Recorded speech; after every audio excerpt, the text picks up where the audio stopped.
Good morning. So I succumbed to the biscuits and had free. That was a message that I had yesterday from someone whose goal was to not to snack on the biscuits, but to snack on something else instead. They planned their snacks in advance and they've been trying to get a handle on this. And the interesting part of this is that I asked them, how many would you normally have? And they were like, well, I normally have like, if I was to go in 4 or 5 maybe. So I said, why did you stop at 3?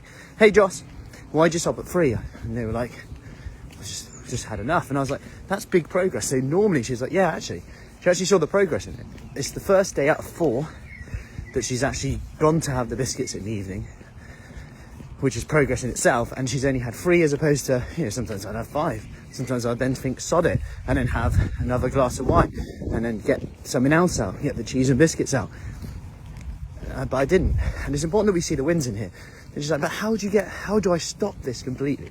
Is then where the conversation went, which is an interesting one, because 1, you've got to want to stop it, but 2, habits are really interesting. It's like you have an internal dialogue with the monkey on your shoulder, with inside your head, and what you sometimes have to do is just to get to a point where your body goes, that urge is there.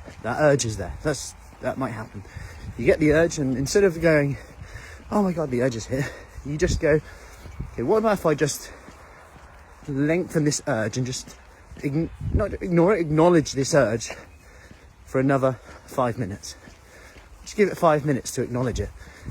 And that's progress in itself, even if you just go, I'm just going to be with this urge for 5 minutes.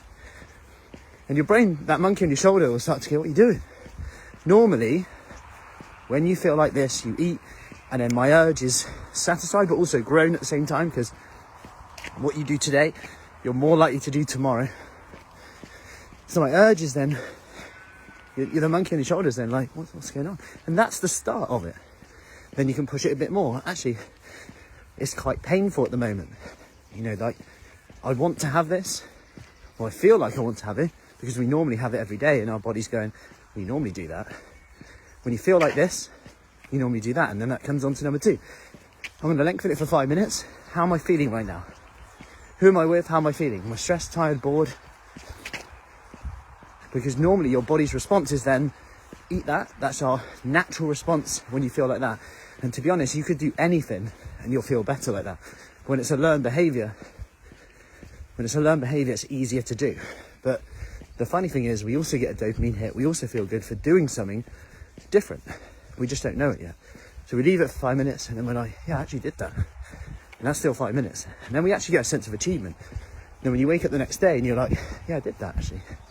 That feeling is good. And that monkey on the shoulder doesn't remind you of that the night before. So I hope that helps. Key points, remind yourself of the